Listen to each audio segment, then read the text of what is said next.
Today we answer the question: natural disasters do not exist, only disaster risk reduction. We talk about what a natural disaster is. Is there such a thing as natural disasters? And we question whether they are truly preventable, or if all of them are preventable, or whether some are preventable and some are not, and what humans can do about it in the face of nature at its most extreme.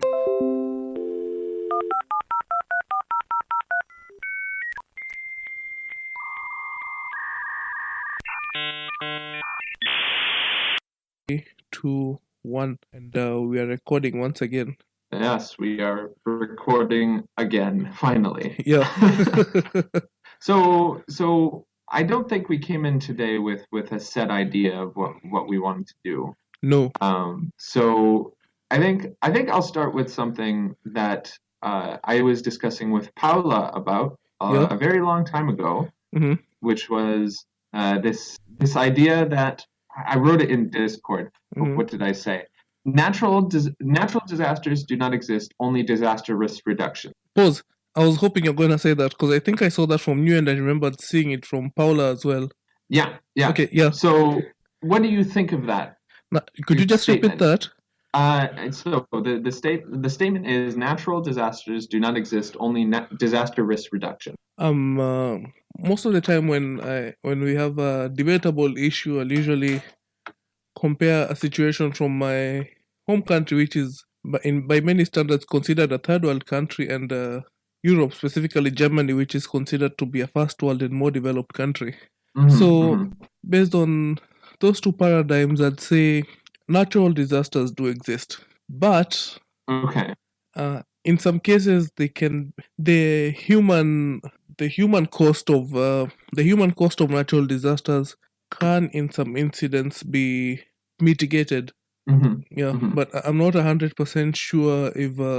But that goes back to what's a natural disaster? Like, would that be earthquakes, which we have trouble responding to because even the sensors that we have deep in the ocean usually give people a really short, a small window to respond. Though for tsunamis, sometimes I hear of tsunami warnings, but sometimes if the epicenter is underground in an occupied place, there's nothing much people can do about it. You mean like when it's right next to or in like city centers or Yeah. populated areas, you mean? Exactly. So because I consider earthquakes to be natural disasters, then we have others like hurricanes. I was watching the news and two people died in Ohio last night because of a hurricane that came, and there's usually Wait, a hurricane, yeah, okay, not a tornado. one of the two. Okay. I'll have to say I Okay. stand corrected because I haven't witnessed any, and I just know that both of them are really strong winds. I think it was a hurricane. Okay, so there is a big difference. So you know what a typhoon is, right? No, Okay. I think I do, but the moment you ask them, the moment you ask them, I doubt myself. It's like Okay. you report to work and people ask you, "Are you sure you're Michelle? You know you're Michelle, but." I'm sorry if I gaslighted you by accident. No, you're good. You're good. Okay, so I'm trying to go to an official definition here. Yeah. Okay, so according to the National Oceanics Service in the U.S., Yeah. so a hurricane is a type of storm called a tropic cyclone, which is formed over tropic or subtropic waters. Uh-huh.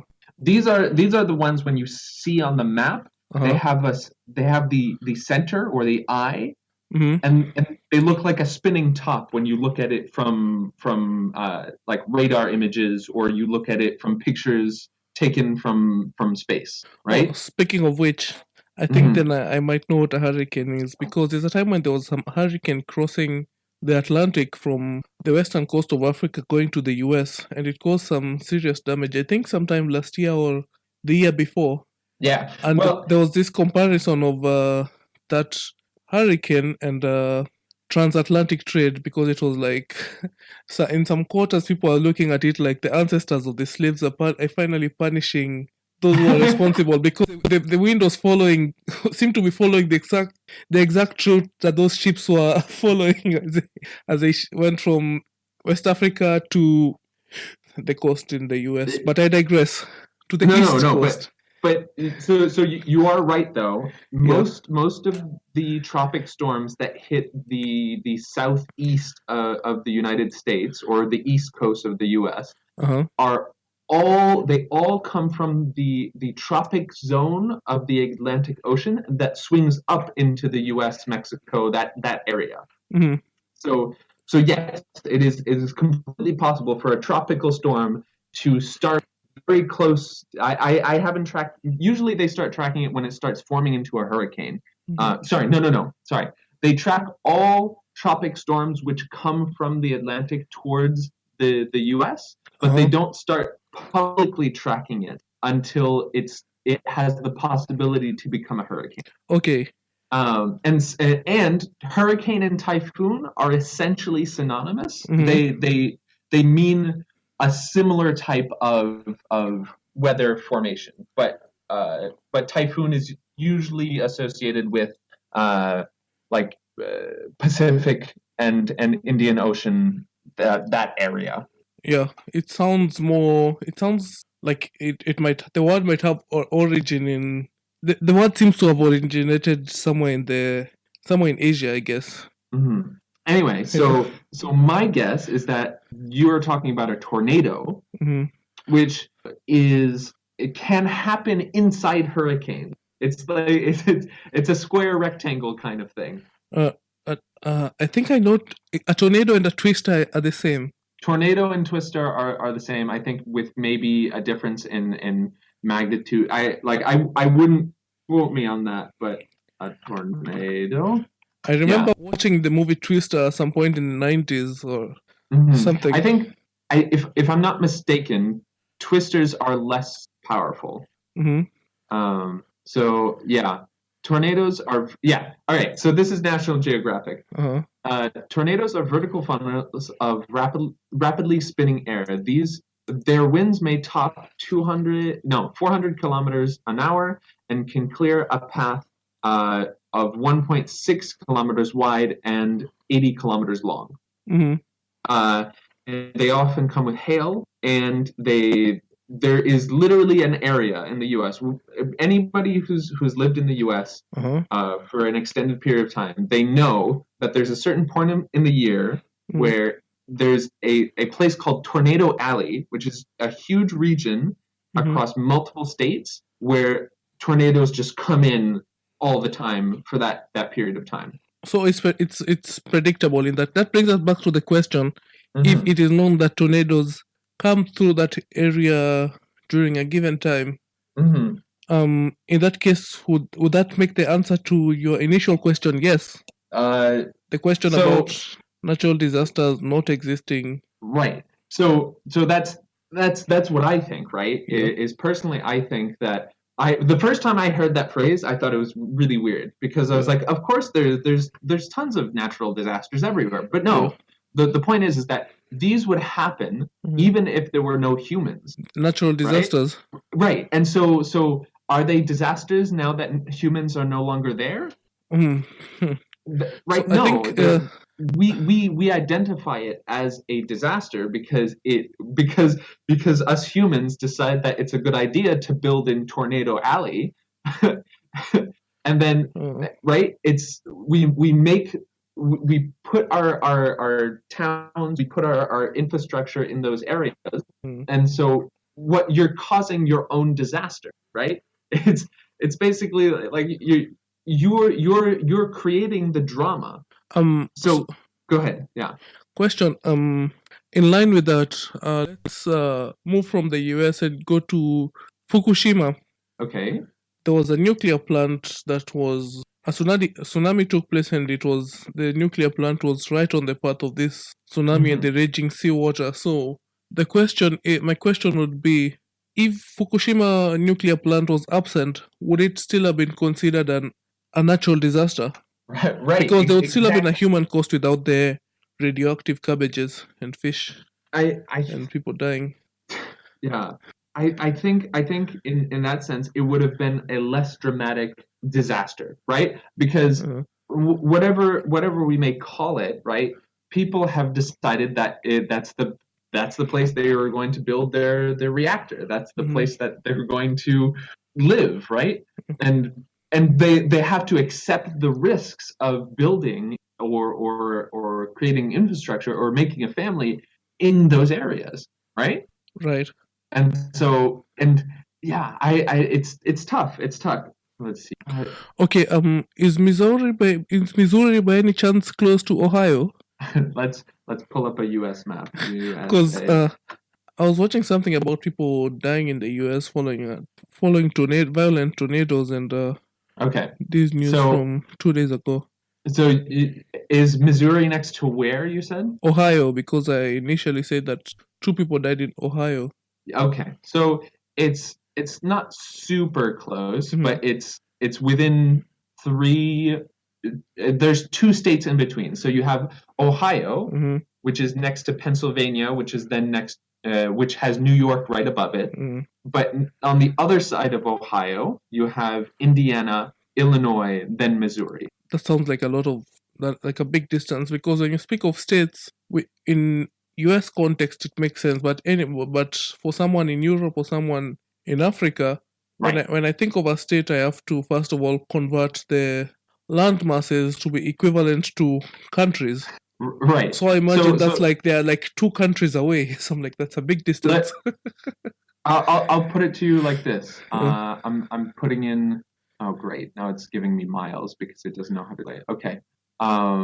By car, it takes 8 hours to drive from the center of Ohio, roughly, to the center of Missouri. And it's, let's do 571 miles to kilometers. That's close. It's 918 kilometers, roughly. Okay, so I may or may not have been correct in my assessment of my mentioning of Ohio, because in a news report that I can see here, the National Weather Service said that it's from 2 days ago. Okay. They said that severe storms with large hail, damaging winds, and tornadoes will be possible today over a part of central and southern plains, and from the Ohio Valley into parts of the Mid-Atlantic. Yeah. So, but here's the thing. Yeah. Tornadoes are common in Tornado Alley, but tornadoes happen anywhere you can get. So tornadoes form because of a certain type of warm air and hot air and cold air, which collide and essentially make a funnel. It basically hits each other, and then they rotate on each other to spin. And that happened actually in my state, Massachusetts, which is much further away than any of, like, I'm not at all close to Tornado Alley, and it's not common, but there was a tornado that hit in 2011 during prom. Oh. And yeah, we canceled prom early because of a tornado. So what was the damage? Was there power blackouts? Was there destruction of infrastructure? Were people injured? I think 3 people total died. Because once again, we don't expect tornadoes in my area whatsoever. Okay. 2011 tornado, Massachusetts. Yeah, I think 3 people died. We had a little bit of infrastructure damage. All right, I'm going to cheat and use the Wikipedia page for this. Use it. I love using Wikipedia. I actually lived this, so I can tell if it's true or not. Yeah. So a supercell. Over the next hour. Yeah. In total, Westfield, Springfield, Munson, Hampton. All sustained damage from a long track. Essentially force 3 tornado, which is that's pretty strong. Okay. As we move on, I just my mind jumped from place to place and back to the definition of a natural disaster. So just using whatever comes fast on Google, a natural disaster, it's defined as a natural event such as a flood, earthquake, or a hurricane that causes great damage or loss of life. Then an act of God. An act of God describes an event outside of human control or activity. It's usually a natural disaster, such as a flood or an earthquake. Insurance policies usually specify which particular acts of God they cover, if any. Wait, what? Yeah, this insurance covers acts of God? Yes. I'm getting this from Investopedia. I've never heard of that before, but also that is mind-blowing. The fact that like I tripped. Does that count as what did you call it? An act of God. That's right. An act of God. Is me tripping because it was slippery outside because of ice? Is that an act of God, or is that just me not being careful? We are beginning to move into murky territory because the whole climate change debate also revolves around this. Around which part? A famine can be considered to be an act of God or a natural event. And flooding can be considered to be a natural event. Okay. I'm going based on this definition, and some of these things are today being blamed on climate change, but some climate change deniers say that we're not responsible. That's just nature being metal and doing its thing. Okay. So let's hold for a second. Okay. Right? Yeah. So nature being metal. Yeah. Is for me, it's exactly the point that that natural disasters don't exist in the sense that a disaster is something that we as humans put ourselves in the positions to be threatened by. Could you please repeat that? Yeah, sure. So natural disasters, in the sense that we put ourselves in that danger, do exist. Yeah. But the term natural disaster, as in, my goodness, how could I have not known that? There's of course there's always variability, right? There's always the possibility that, like in my area, that all of a sudden I get a tornado, but we don't get tornadoes. That is weird. But if you live in Tornado Alley, you can expect that you have to be ready. You have to have some sort of risk reduction in place for you not to be affected by a disaster. Okay. Right. Yeah. So hold that thought. I'm going to take you back, then bring you back to where we are. Okay, I'm listening. Going by the aspect of preparedness and predictability, could we say that the statement about natural disasters not existing is a bit careless or risky? Because that could potentially place blame on people who find themselves on nature's path, and sometimes, as you said, Massachusetts. It's a tongue twister for me. Massachusetts. Am I saying it right? You're saying it better than some, so you're fine. Take that, some.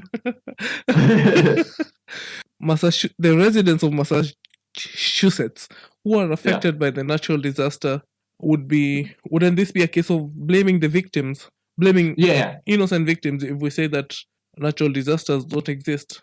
Right. So let's put it this way, right?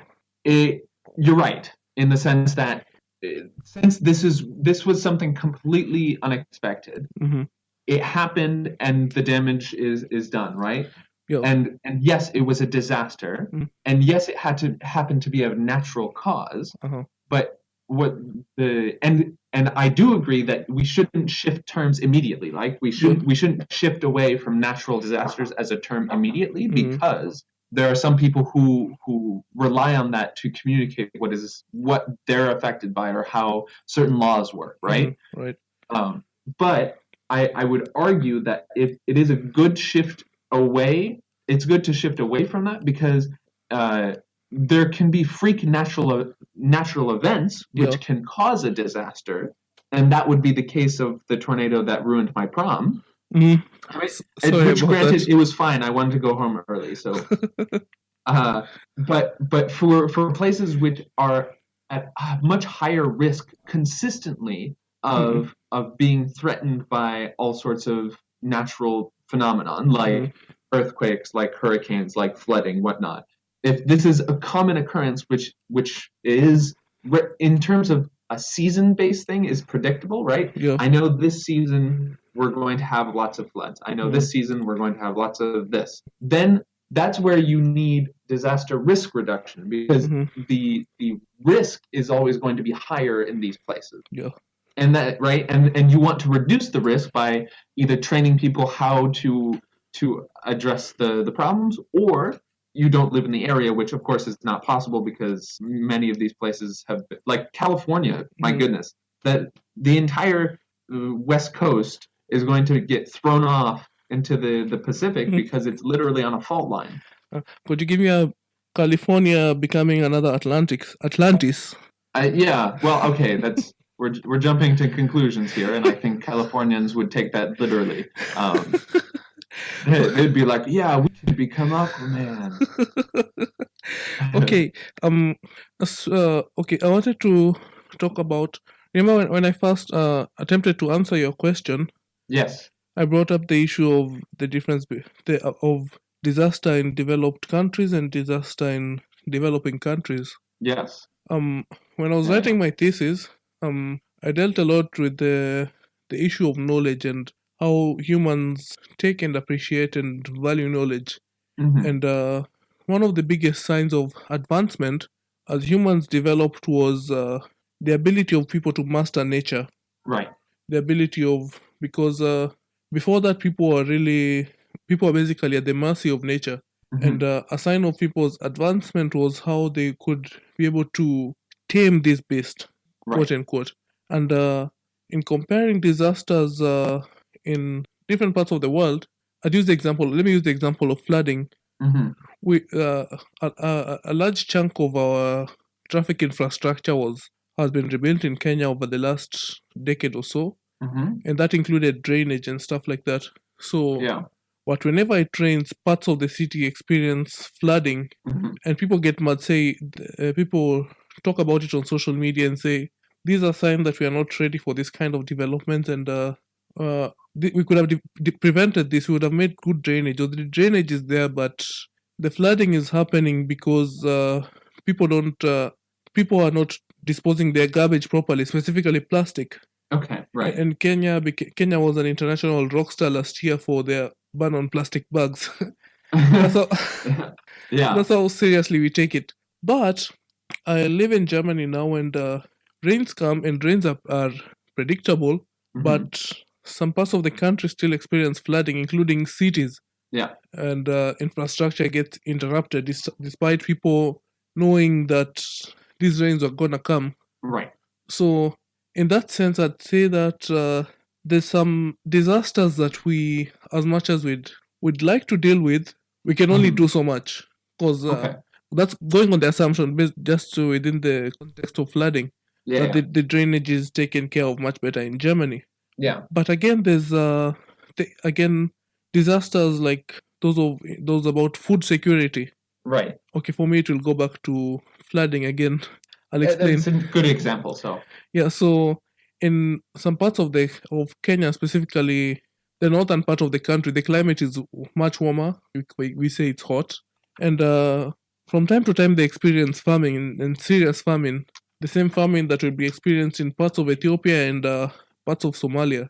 Then people get mad and say, why is this happening? And we have a functioning government. And people saw this coming from a mile away. So personally, I'd think in that case, that's a disaster that should not exist. Right. Because we usually use the example, when we complain about that at home, we use the example of Israel. It's they're in a desert, but they never experience famine of any sort. They've figured out how to manage the little water resources nature gives them, right, and other ways of ensuring food security. So I'd say in that case, so the answer to the question is on a case by case basis. So in that case, I'd say it's not really a natural disaster, but something that could be managed. This particular famine. So, all right. So then let's bring it to the phrase that I use specifically. Yeah. Because there's natural disasters do not exist. Only disaster risk reduction. So would you say then that Yeah. This you're essentially saying that in at least for the example of flooding, like in Germany, for example. Now, how frequently does it rain compared to what you were talking about in Kenya? Were you talking about Nairobi, for example, or? Yeah, I'm talking specifically about what I see in Nairobi. Okay. Though the flooding that we experience in Nairobi usually goes and floods everywhere. The main urban centers on the way to the Indian Ocean where the rivers pass through.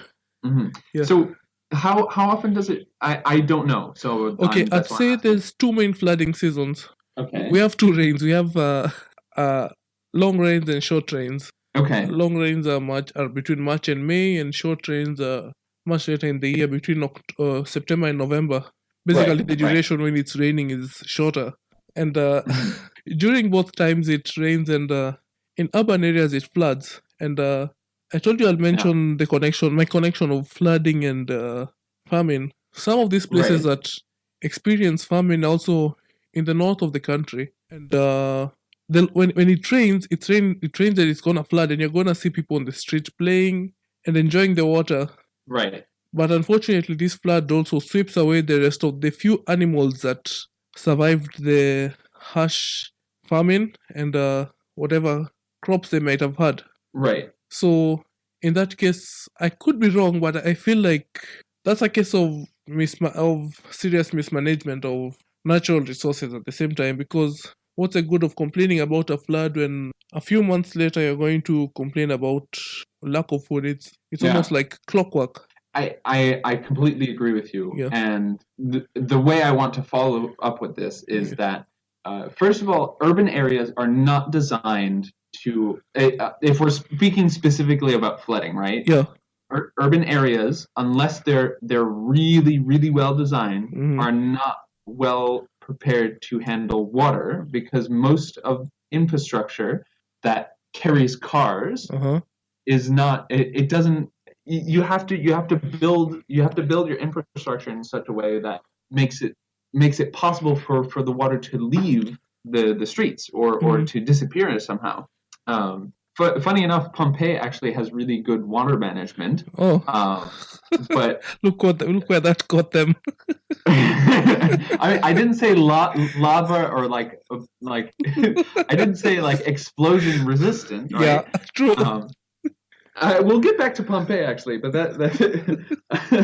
but with regards to flooding, right? Yeah. The Nile, for example, and even my hometown a long time ago, those areas are river, right? They're right next to a river, and there would be seasons where they would flood into the land, and what they did is they accommodated that by actually preparing farming specifically for those periods of time when it floods. So I think you're right in saying that during the rainy seasons in the what you said, northern parts, in the northern parts, yeah. They probably had, if they didn't do crops before, right? Yeah. Then it's not a question. But if there were crops before, I guarantee you that the crops that they would have were crops that you would plant, so that when the flooding season happened, you can then grow, or you would plant after the floods happened, right? Many cultures, I can like early civilizations relied heavily on flooding for silt, because it brought in the good soil, minerals. Yeah, exactly. And I wanted to give a caveat about the predictable famine in parts of the country. There's also some who say that it's so predictable it appears to be deliberate mismanagement, because food aid is a multi-million-dollar industry on its own. Oh. So that's just another perspective of it. And maybe there's people who profit from the suffering of many. There's a few who profit from the suffering of many. That's a possible explanation, not justification of it, but that's a possible explanation of some of these disasters. Yeah. Absolutely. I mean, think about Monsanto and their seeds, right? Oh. It's the same. It's if we wanted to go down this conspiracy path, because we have no proof of this, it's the same type of thing. here, plant these crops. Oh, everything flooded, buy them again. Oh, Monsanto, I think they're extremely dangerous. Like, conspiracy theory or not, I think they're extremely dangerous. I was reading in April about 2 Indian farmers who are being prosecuted because of planting potatoes that have been patented by Monsanto. And these are like peasant farmers who previously who do their farming close to places where Monsanto potatoes are being planted en masse. And so they were suing these farmers because they might have reused the seed. Because I've heard of the same case at home. Some farmers complaining that they don't want to receive genetically modified seeds because you might end up being dependent on whoever is supplying them to you. And sometimes, okay, this is not at home, but also I believe it's a documentary I was watching about farming in the States. And sometimes this you are supplied with seed, but part of the contract one of the stipulations in the contract is that you're not allowed to reuse the seeds for the next season. Yep. Because it's copyright infringement. It's seriously, industrial farming has some of the weirdest and some of the most awful practices I've ever heard of, and Monsanto is like number one on that list. And I even think they were either bought out or they bought a company in Germany recently. Bayer. Whenever Monsanto is being reported about, it's always Bayer. I think I can just look it up. But anyway, no, yeah. I don't know where flooding, right? Natural disaster stuff. Yeah. So the thing is that I think yes, I think you're right. It is highly likely that people mismanage, but whether intentionally or not.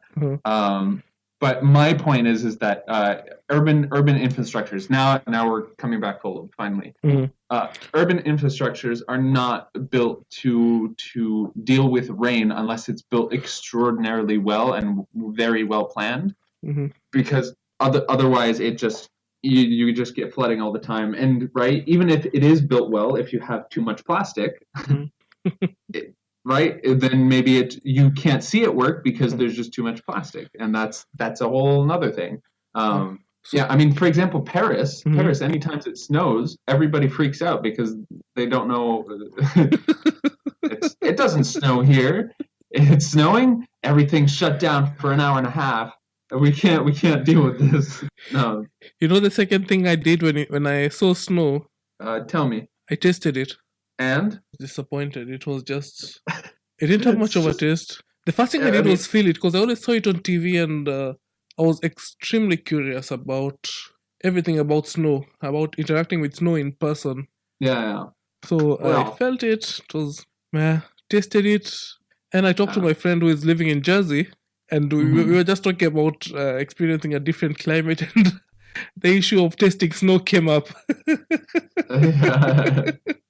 It appears to be like on the bucket list of anyone who moves from a non-snowy place to a snowy place. One of my favorite things, which I've never seen before, was when I was in Germany, in Cottbus, and there was people. It was the first snow of the season, and every single person who has never seen snow, they were outside going, "Wow, snow! This is amazing!" And I'm thinking, "My God, why is there snow? I'm gonna have to shovel." Because my childhood was basically okay. Piles of snow. Everybody get a shovel. We're digging out the sidewalks and we're digging out the driveway. Here we go. Anyone who comes from Africa, most parts of Asia, India, and I guess also some more Latin America. A good portion of Latin America. Our default setting is snow. Go and experience it and taste it. Yep. It takes a while before the realities of it kick in. I shoveled snow for the first time this year. I mean, my favorite thing is all the posts that they put, like Instagram. It's like first snow. Everybody's like, "Wow, so amazing!" And I'm just sitting here like, "Oh no." Funny. Let's see. We've hit, at least on my end, we've hit 46 minutes. Do we want to cover anything else or wrap up what we're thinking? As we wrap up, I wanted to ask you if you have any go-to examples for countries, cities, regions, or even specific places that might be good examples of disaster preparedness. Maybe some that you've experienced yourself or seen. So I will right now. Anything that I would say is not. I would not say quote me on it because I don't know it by heart or perfectly. But what I will say is that Paula would be the one to ask. So I'm curious. I'm going to go searching for her Twitter. Paula Nella. Hold on. Is that her? No. Did you search with a U or with an O? I searched with an O. Why is that? I don't think that's wrong. No. You know what? I can look it up on my phone first because I'm on the OUB Twitter right now. So search. Okay, that's why. So if you're also on Twitter, you can go to PAO_FONPISA. Oh, found her. Yeah. So I'll follow her because she does a lot. I mean, basically her entire Twitter page is just disaster risk reduction. So let's see if there's any good examples. All right. Well, what I do know is that there are many places in Japan, for example, which have okay plans, considering they can get hit by tsunamis fairly frequently. Let's see what other places. I'm trying to think. I'm also just trying to search at the same time. Okay. When I asked you the question, what I had in mind was personally, I think my go-to example would be Japan. Okay. All right. With the example of earthquakes and their buildings that dance. Yeah. With the buildings that respond to, with the skyscrapers that respond to earthquakes. I see what you mean. So well, actually, what's a good so Japan is yes, in that sense I definitely agree. That's a good what was I just had it on the tip of my tongue, just an example of that kind of level. Goodness, I'll try to remember, but yeah, in that sense I agree. Japan does have some pretty good stuff for preparedness. Yeah. Okay. But on the flip side, do you think there'd be something like too much disaster preparedness? Like, imagine how a city would look like if it's made to deal with each and every natural disaster that nature might throw its way. Yeah. I absolutely think that you can over prepare. You can over prepare in the sense that you might put in. No. Okay, I remember this story vaguely, but there was a town in Japan which had essentially tide walls or flood walls, right?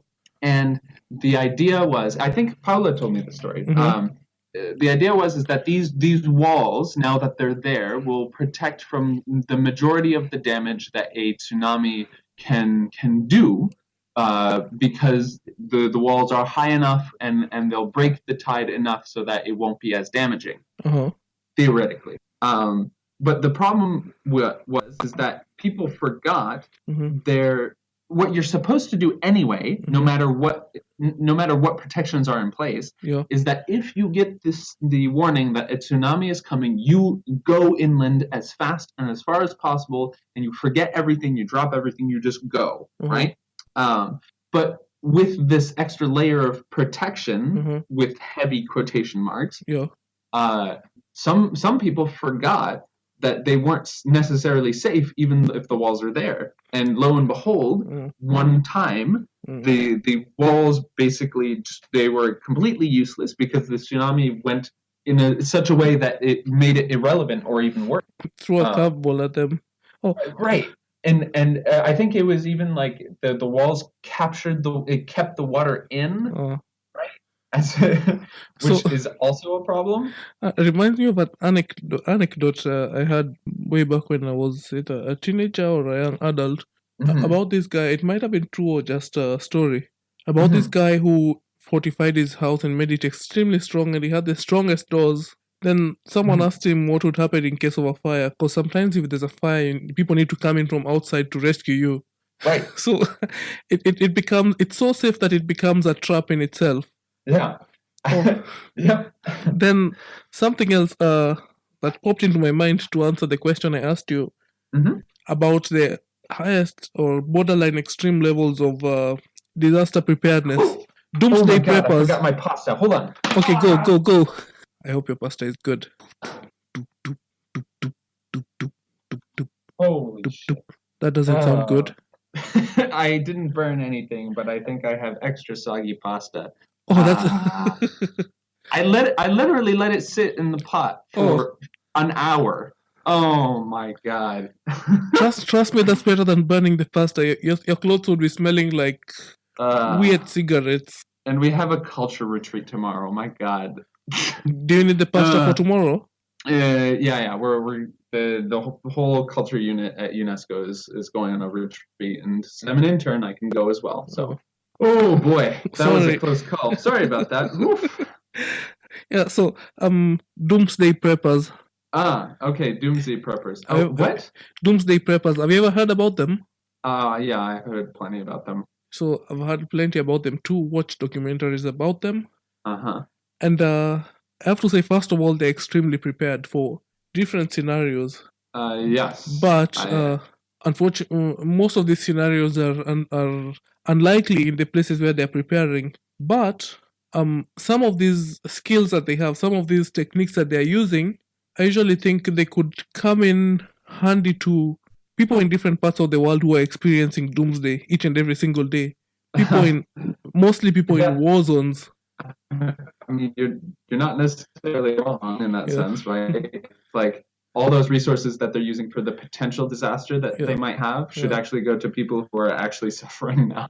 Yeah, not that they're obliged to share their resources with them, but I'm just thinking of the differences. Like on one hand, this person has gathered all this knowledge, all these skills, all these food, fortifications, clothes, modified vehicles, weaponry, and everything for a possible situation that is unlikely for them or whose likelihood is really low. But there's someone in another part of the world whose calendar says doomsday. Yeah. And they could, yeah. Yeah. I mean, they're definitely very well prepared. There's no question about that. All right. Let's see. I think with that, with consideration on how doomsday preppers may actually have something, but oh my god, I think they're too much. They're funny though. I think with that, what we can do is we can probably call it an episode. Yes. And then that should good. And today would be the official first live episode. Lovely. Yes. I mean, nobody's watching. I'm positive actually. I can check, but it's like screaming in the forest. That's what I say about my Twitter accounts. Yeah, for now. It said we've had a total of 15 views. Hurrah! I guess. Oh, good. But who knows? We'll see. I haven't added any panels on the Twitch room, so I'll do that probably next time. But yeah, good. I think that should do it. And until episode 6, I guess. So thanks for listening, and see you on the episode of the OUV podcast. Yep. Bye. Bye.